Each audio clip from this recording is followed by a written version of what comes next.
आदि।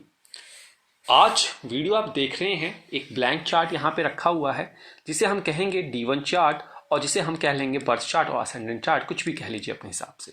और ये आप देख रहे हैं कि एक प्लैनेट्स जो हैं और ये प्लैनेट्स लिखे हुए हैं अपनी डिग्रियों के हिसाब से। आपने डिग्रियों पे फोकस करना, बाकी कोई चीज़ फोकस नहीं करना है। तो आज हम बताएंगे क्या चांसेस होते हैं कि आपके जो स्पाउसेस है, आपका जो स्पाउस है वो आपसे एल्डर होगा। तो चांसेस की बात की जा रही है, ये चांसेस हैं, ये रिलेटिव है ना कि एब्सोल्यूट है। इस चीज़ को गांठ मान के रख लीजिए। तो एक अप्रोच है जो मैं आपको प्रिडिक्शन करने के लिए बता रहा हूँ।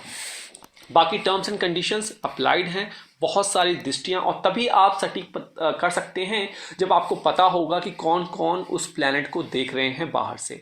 तो यहाँ पे आज जो चीज़ अप्लाई करने वाले हैं, जेमिनी एस्ट्रोलॉजी को हम लेंगे। और जेमिनी एस्ट्रोलॉजी में अगर आपने हमारी वीडियो को देखा हो तो मैंने आपको आत्मा कारक और आपको डर कारक के बारे में बताया था कि आत्मा कारक और अमत्य कारक क्या होता है। तो मैंने कहा था जो कुंडली के सबसे हाईएस्ट डिग्री होती है उसे हम कहते हैं आत्मा कारक, और जो सबसे लोएस्ट डिग्री होती है उसे हम कहते हैं डर कारक। और जिसे हम कई जगह पे आप देखेंगे तो डीके लिखा होता है और कहीं जगह पे एके लिखा होता है। इस चीज़ को आप नोट कीजिए।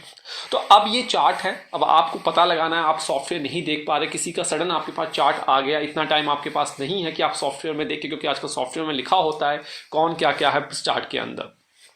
तो आपने सिंपल तरीका है कि आपने देख लेना है कि ये जो प्लेनेट है राहु और केतु को नहीं काउंट करते हैं। इस बात को नोट करके चलिए। कई सारे जो हमारे फॉलोअर्स हैं वो कमेंट बॉक्स में पूछते हैं राहु हमारा आत्मा कारक है, नहीं उसको आपको काउंट नहीं करना है। इसका कोई महत्व जेमिनी महर्षि ने नहीं दिया है जेमिनी एस्ट्रोलॉजी में। तो आपने डर कारक देखना है तो डर कारक में कैलकुलेशन करना आपको सिखा रहा हूं फिर से। तो आपने देख लें सबसे कम जो प्लेनेट है, देखिए डिग्री किसे मिली, तो देखिए यहाँ पे सबसे कम डिग्री जो है मंगल को मिली है 1 डिग्री। तो आपने लिख लेना है जो मंगल है वो आपका क्या है, मंगल आपका डर कारक हो गया।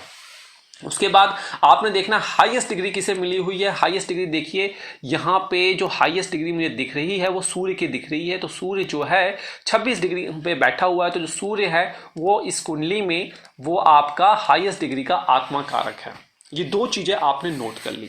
साथ ही साथ आगे चलने से पहले मैं आपसे कहूंगा कि आप अब हमसे ज्योतिष का एस्ट्रोलॉजी कोरा पे जुड़ सकते हैं। वहां पे सब्सक्राइब कर लीजिए, आपको प्रॉफिट होने वाला है। सारे जो नोट्स हैं वहां पे पब्लिश किए जा रहे हैं ताकि आप उसे पढ़ सकें, और साथ साथ आप अपने क्वेश्चन भी पूछ सकते हैं।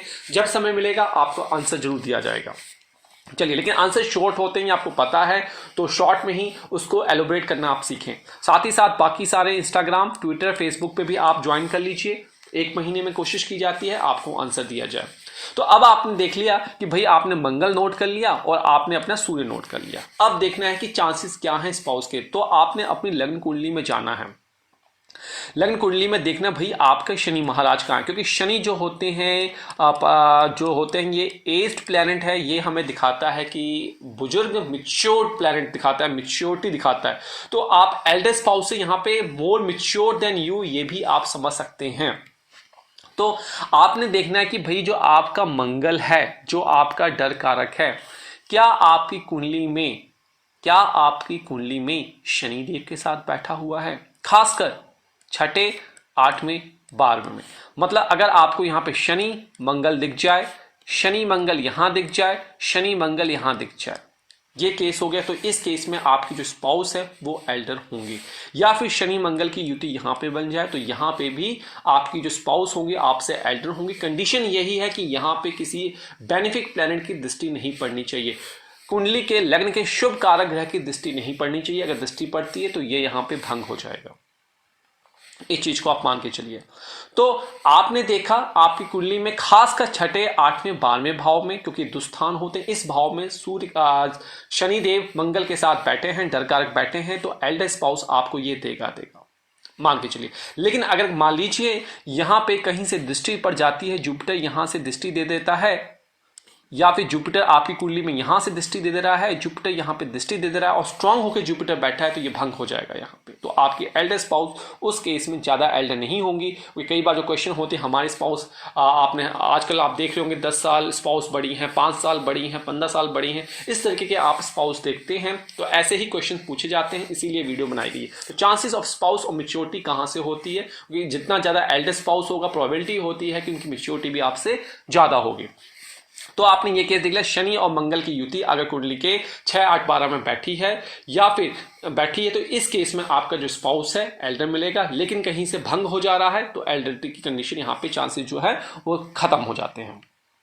चलिए एक केस आपने देख लिया। आप क्वेश्चन पूछेंगे अगर कुंडली में ये युति यहाँ पे लग्न में, चौथे भाव में, पंचम भाव में, नवम भाव में, 10वें भाव में बैठ जाए, दूसरे भाव में बैठ जाए, 11वें भाव में बैठ जाए, क्या तब भी ये कंडीशन होल्ड होगी? जी हाँ, तब भी ये कंडीशन होल्ड होगी, लेकिन उसमें जो एज डिफरेंस है वो बहुत कम रहेगा, महीनों का और सालों का होता है, 1 महीना 1 दिन इस तरीके का एल्डर डिफरेंस आता है।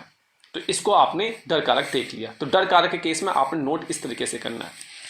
चलिए एक तो केस ही हो गया। अब आप बोलेंगे भाई आपने तो आत्मा कारक भी बताया है, इससे हम क्या मतलब समझे? जी हाँ, अब मैं आपको आत्मा कारक लेके चलता हूं। तो चलिए आत्मा कारक में आपने क्या देखना है कि भाई देख लिया आपने अपना आत्मा कारक नोट कर लिया, सूर्य। आपकी कुंडली कुछ भी हो सकती है, आपका आत्मा कारक कुछ भी हो सकता है, ये आप देख सकते हैं। अगर आपकी लग्न कुंडली में आपने देखना है सैटर्न प्लेस्ड है 7वें हाउस से आत्मा कारक के, कहने का मतलब क्या है? मान लीजिए सूर्य आपकी कुंडली में यहां बैठे हैं और ये सूर्य आपकी कुंडली के आत्मा कारक है और शनि यहां से 7वें दृष्टि पे बैठे हैं, तो ये एक कंडीशन बन जाती है कि आपका स्पाउस पड़ा होगा 7वें भाव पे। अब ये सूर्य चाहे कुंडली में यहां बैठे, शनिदेव यहां बैठ जाए, तब भी कंडीशन होल्ड होती है। सूर्यदेव कुंडली के 11वें भाव में बैठ जाए, शनिदेव पंचम भाव में बैठ जाए, तब भी कंडीशन होल्ड होती है, क्योंकि सप्तम दृष्टि देंगे। सूर्यदेव कुंडली के 10वें भाव में बैठ जाए, शनिदेव कुंडली के इस 4th भाव में बैठ जाए, तब भी कंडीशन होल्ड होती है। सूर्यदेव कुंडली के 9वें भाव में बैठ जाए, शनिदेव कुंडली के आपके 3रे भाव में बैठ जाए, तब भी कंडीशन होल्ड होती है। सूर्यदेव कुंडली के 8वें भाव में बैठ जाए, शनिदेव कुंडली के 2रे भाव में बैठ जाए, तब भी सप्तम का योग बनता है। तो ये कंडीशन जो बनती है ये चांसेस ऑफ एल्डर स्पाउस के यहाँ पे बढ़ा देती है। आगे वाली वीडियो में हम और तरीके की बात करेंगे, और भी तरीके हैं, क्योंकि हम भृगु संहिता भी स्टार्ट करने वाले हैं, अष्टक वर्ग भी स्टार्ट करने वाले हैं। तो आप थोड़ा थोड़ा सीख रहे हैं, मुझे बहुत खुशी हो रही है। आप नोट्स बना के, जो कॉल आते हैं, जो व्हाट्सएप आते हैं, जो आप कमेंट बॉक्स में कहते हैं कि हम कुंडली को पढ़ना सीख रहे हैं, तो मैं आपको बेसिक ही सिखाते आ रहा हूँ। तो बेसिक बहुत बड़ा हो सकता है, एक बहुत कम जो हैं जो इंटरमीडिएट और टॉप ऑफ द लेवल सीखना चाहते हैं और जिनको ये एक एज के बाद लगता है कि हमें ज़्यादा पारंगत आएंगे, हम ज़्यादा पारंगत हो जाएंगे। तो देखिए बेसिक ही सीखिए, बेसिक से भी एक्यूरेसी निकलती है। हाँ 100% तक एक्यूरेसी नहीं मिलती, लेकिन 80% तक आपको आइडिया यहाँ पे हो जाता है। तो ये चांसेस ऑफ स्पाउस का था, तो आप इस वीडियो को नोट करके रख लीजिए। साथ ही साथ हमसे इंस्टाग्राम, ट्विटर, फेसबुक वगैरह पे जुड़ जाइए। किसी प्रकार की सहायता चाहिए तो सारे डिस्क्रिप्शन बॉक्स में लिंक दिए हुए हैं। तो आज बस इतना ही। नमस्कार, जय